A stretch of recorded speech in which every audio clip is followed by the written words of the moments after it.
So, it goes like this. Before he retired, my Uncle Peter was a microelectronics engineer. So perhaps it makes sense that Uncle Peter was, and still is, a real gadget enthusiast. Peter had a twin, my father Ian, and together they would build crystal sets in their bedroom, running lengthy aerials out of their window and across to the garage at the end of the garden. While Ian stayed at home and became an apprentice turner, Peter's studies took him out of Glasgow, around the UK, and even included a brief stint at MIT. But by 1980, he was back in Scotland, in a flat in East Kilbride, a new town just a few miles from the family home, and working in the research and development department of electronics giant Motorola. Family lore declares Peter's greatest professional achievement to be the design of a microchip that played a vital role in the early B-Sky B satellite television receiver. In 2001, Peter wrote the application note for AN494, an HC11 controlled multiband RDS radio. Though to be honest, Peter's professional achievements are not clearly understood by his family. An early adopter, before the term had been invented, Peter was the first person I knew to own a video recorder, an old Sony Betamax. And so, of course, it was Uncle Peter who was in a position to record an episode of the BBC TV programme Horizon in 1981, in which I was filmed being hypnotised by my dentist. Let me know that the fox is there. Let me know that the fox is there. Let me know that the fox is there. Let me know that the fox is there. Let me know that the fox is there. The hypnosis went like this. Dentist Dr. George W. Fairfield Smith attached 4 balls of cotton wool onto the length of a rotary dental drill. These, he said, were 3 little rabbits being chased by a fox. Needing a place to hide, the rabbits wondered if I would allow him to drill a hole in my tooth into which they could run. Dr. Fairfield Smith would then plug that dental burrow quickly with a filling before the fox had a chance to catch up. I agreed straight away. I watched the cotton wool balls go round and round, while Dr. Fairfield Smith gave me a filling without anaesthetic. The whole thing lasted about 5 minutes, but I get a mention in the academic press.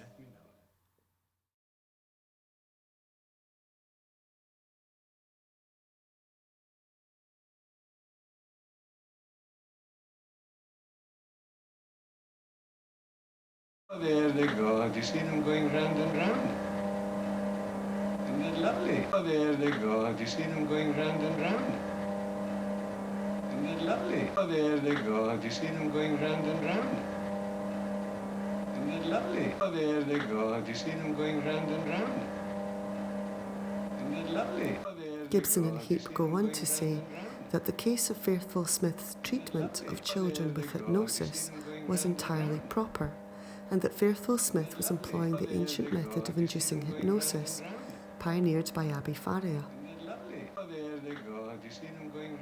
Faria was a Goan Catholic monk and a pioneer of the scientific study of hypnotism, following on from the work of Franz Mesmer.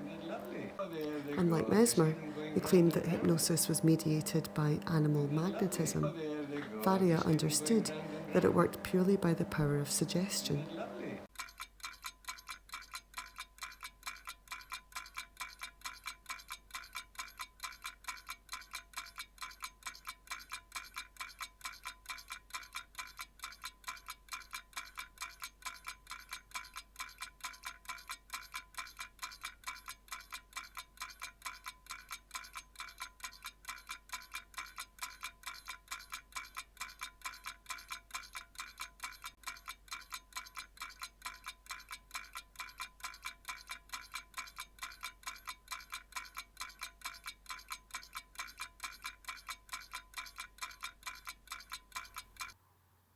On a visit to Uncle Peter's flat in 1981, I admired his 2 new bottles of bubble bath. One was in the shape of the Pink Panther. The other was Bugs Bunny. Incredibly generously, I remember thinking even at the time, he let me pick one to take home. I chose the rabbit. In 1981, a friend of Peter's was involved in some post-production work for the Lad Company, a British film production company. They were, amongst other things, working on a film by a British director who had recently made the move from glossy advertising to low-level Hollywood with a film about an alien. The film they were making now was set in a dystopian near-future Los Angeles. Early reports were that no one seemed particularly excited about it. Anyway, Peter's friend, who was working in some of the background effects for the film, needed some video footage and quick, so Peter passed him the Betamax tape of my BBC dentist trip. The tape was to be used as temporary stand-in footage before Ridley Scott's team, led by Doug Turnbull, put in the specially filmed set pieces at a later stage of the post-production process. I've never asked Peter what he thought about this at the time, but I don't think he imagined that his lending of the hypnosis footage would have the result that it did. By some chance, or I can only presume by choice, a small section of Peter's recorded footage of me survived into the final theatre release of the film. And that's how I ended up in Blade Runner.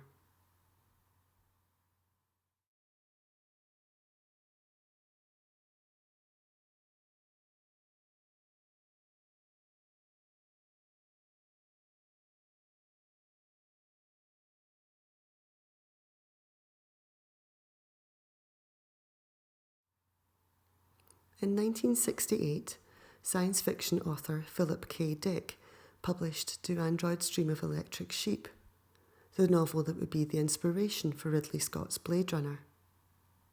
Just like Uncle Peter, Philip K. Dick had a twin, a sister called Jane. Jane had died weeks after their birth, and her death remained a conspicuous influence on Dick personally, and by extension, on his life's work. The absence of twin Jane from his life, and the fact that she was in essence his other half, led Dick to interrogate notions of identity and doubling, memory and fakery throughout his career. A quick glance at his back catalogue throws up such titles as Counterclock World, The Simulacra, and the short story We Can Remember It For You Wholesale. This story became the 1990 Hollywood blockbuster Total Recall, starring everyone's favourite Republican meathead, Arnold Schwarzenegger. In 2012, the film was remade, inexplicably, this time to star the limp playboy Colin Farrell.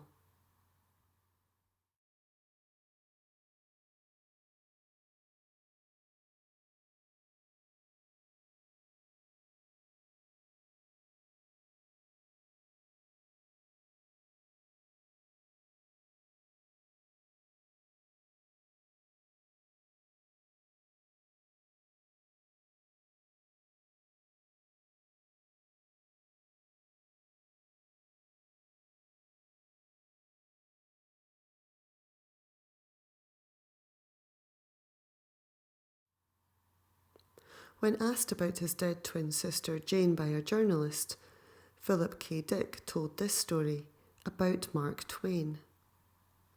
Asked about his youth by a journalist, Twain told the man about his twin brother Peter. He and Peter looked so much alike as babies that they had different coloured ribbons put on them so that people could tell them apart. One day, they were left alone in the bath, and one of them drowned. The ribbons having come undone, no one knew which twin had died. Some think it was Peter, Twain said. Some think it was me.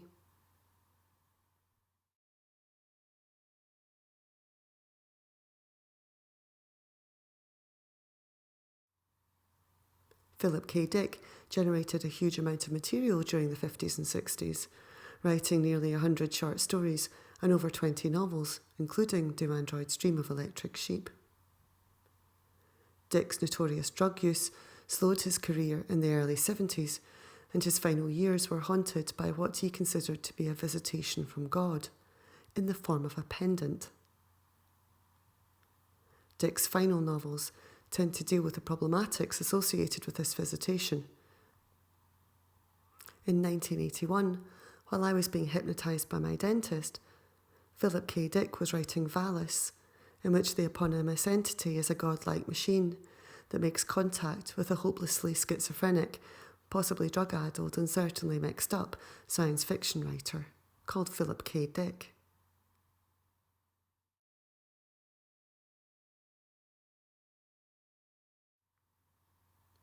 By the way, the K in Philip K. Dick stands for kindred.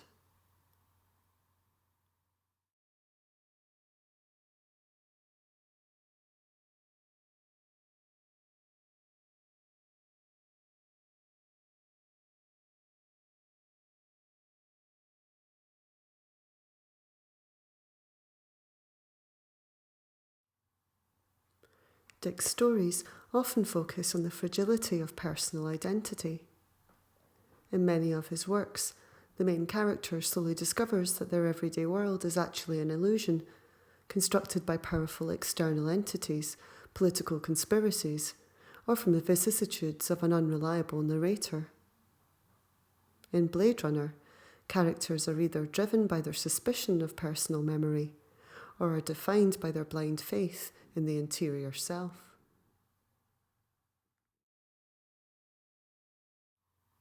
On October the 11th, 1981, having seen some early footage of Blade Runner on TV, Philip K. Dick wrote to Jeff Walker, executive of the Lad Company, saying that his life and creative work had been justified and completed by Blade Runner. He continued, "This is not escapism, this is superrealism, so gritty and detailed and authentic and goddamn convincing that, well, after watching the segment, I found my normal present-day reality pallid by comparison." Before the film premiered, Dick died of a heart attack, or a stroke caused by a heart attack. Reports differ. After his death, Dick's father took his ashes to Fort Morgan, Colorado, where they were buried with his twin sister Jane. The tombstone had been inscribed with both their names when she had died 53 years earlier. So anyway, in Blade Runner, there's just a glimpse of my 10-year-old face on a huge digital billboard that takes up the side of an entire building. They're meant to be like 75 stories high or something. Well, it's more than a glimpse, really. For 2 or 3 seconds, you can see me quite clearly, I remember. I'm just after one of those geisha women, pops a pill or smokes a cigarette, I forget. I'm just after one of those geisha women.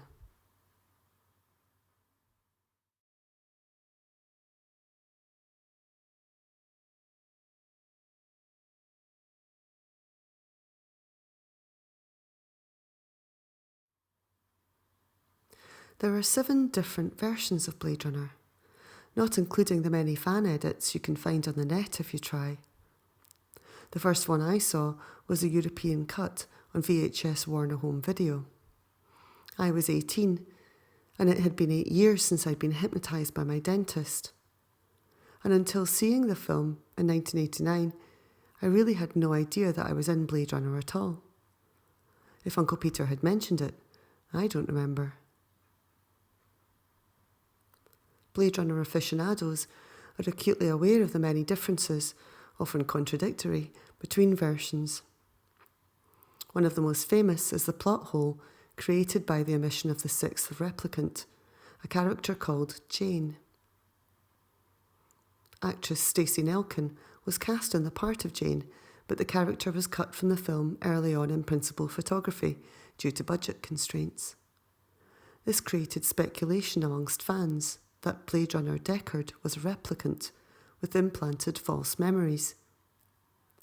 In the 2007 final cut, Captain Bryant's dialogue was altered so that he now mentions 2 replicants killed by an electrical field rather than just one, as in the 1982 US theatrical version. 3 nights ago, they tried to break into Tyrell Corporation.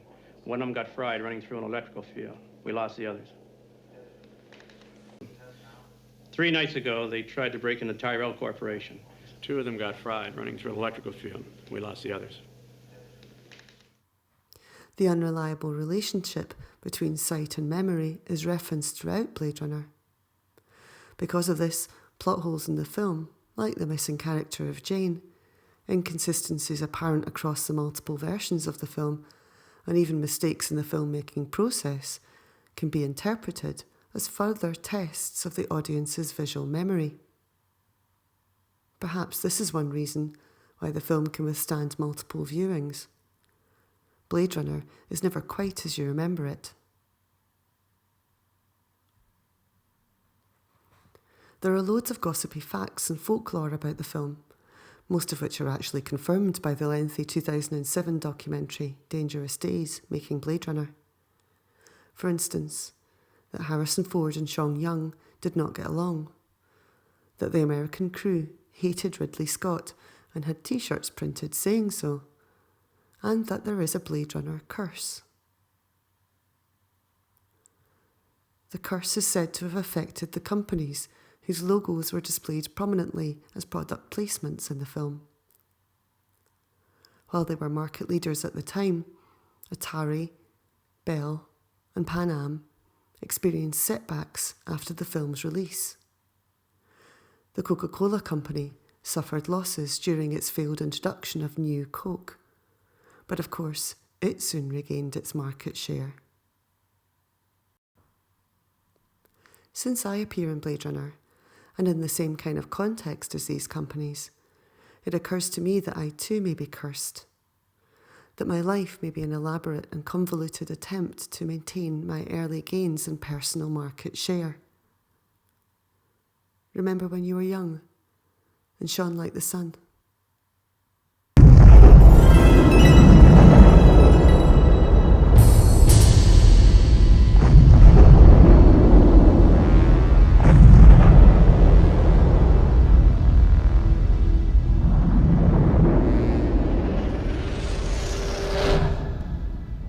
But it's not all about me.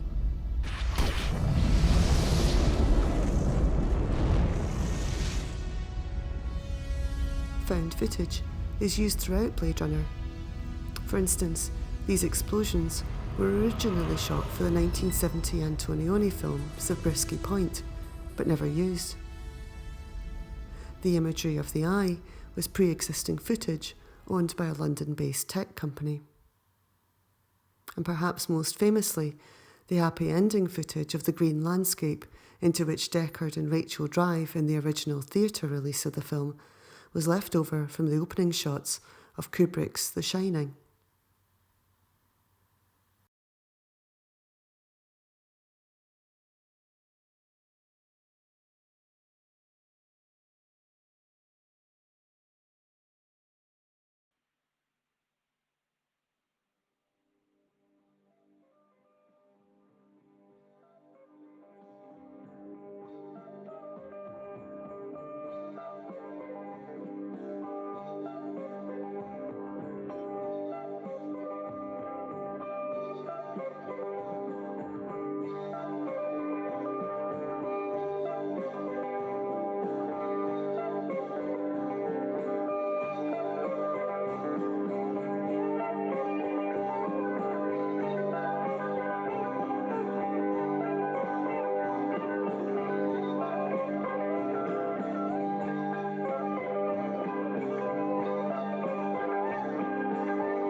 In Blade Runner, the replicant Rachel, played by Sean Young, is an experiment by Eldon Tyrell.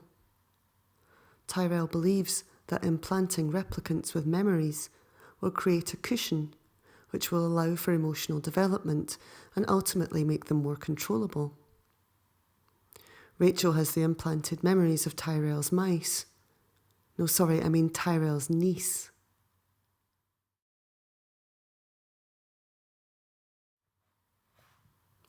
25 or so adverts were originally filmed to flesh out the backdrop of 2019 LA, to give the Blade Runner world what Ridley Scott describes neatly as texture. These ads were of women in geisha dress and makeup, popping pills, smoking and smiling, and engaging in other activities which didn't make it to the final cut of the film. The texture that was required by Scott, an ex-art director, was that advertising was everywhere, that the landscape was a collage of everything else, and that maybe the advertising media was not just transmitting to, but also monitoring the future citizens of LA. It makes sense to me that the downtrodden, hopeless and powerless people left on a dying earth would crave an idealised past. I mean, who doesn't? The rarefied and commodified role of the geisha, offering the promise of personal entertainment, would no doubt shift units. She is exclusive, esoteric, and above all, in this retrofitted dump of an irradiated planet, clean.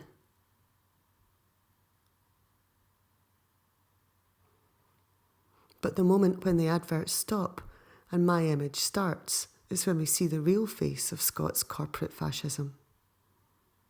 If I were an evil multinational company, though I was keen to disabuse the population of that fact, my front of house image might very well be that of a 10-year-old moon-faced child. Scott uses my image to hold a mirror to his repressed population. Hey look, he's saying, you're all hypnotised children.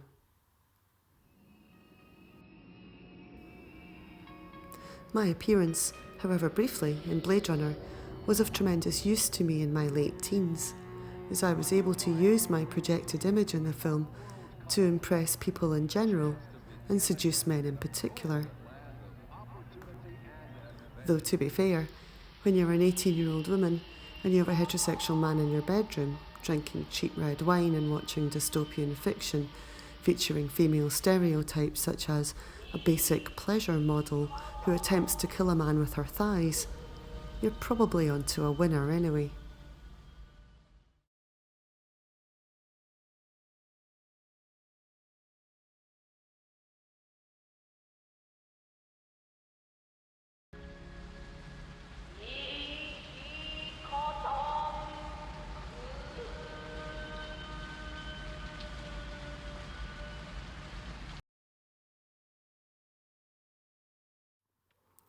When I was 18, I hadn't achieved anything of particular note, and neither had any of my friends.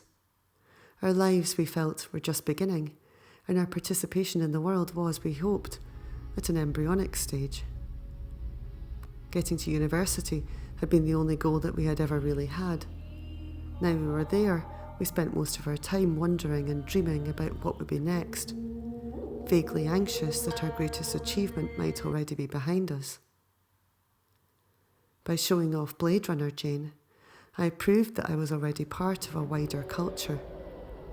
I was a commodity of that culture even.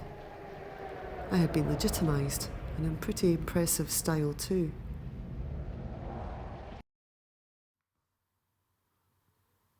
In his book, The Double and the Other, Identity as Ideology in Post-Romantic Fiction, Paul Coates claims that the multiplication of reflecting surfaces, mirrors and plate glass in modern architecture enhances the self-consciousness of society.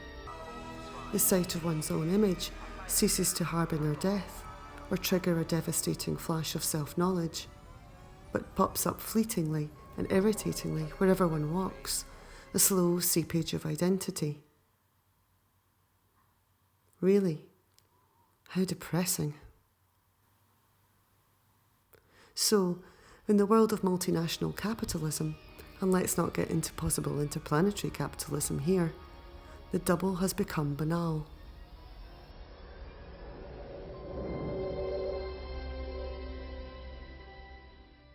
I didn't really need a translator. I knew the lingo every good cop did.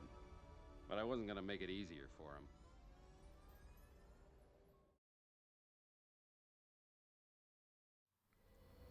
Well, I can tell you that being in Blade Runner is anything but banal.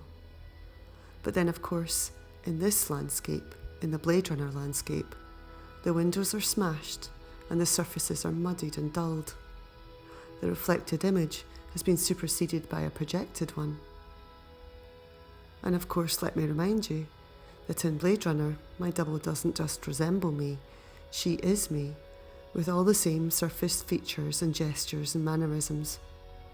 She is a projection of me into the future, or at least an imagined future that appears to be prophetic, accurate. In Blade Runner, I am a supporting character, literally part of the scenery. In Blade Runner, I am texture.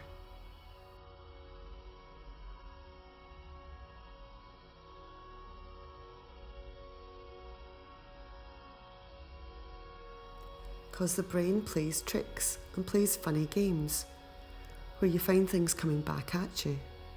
Sometimes the smell of something will evoke an image, right? And it was like, and I think the more personalised you can make a film, the better. And sometimes you will pull it off, and sometimes you won't. But the important thing is that you are communicating, that people kinda get it, get what you're talking about. Because the outrage here is that she has someone else's memories inside her psyche. That's a pretty interesting thought. It's good. Good thinking. Good idea.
Enhanced 224 to 176.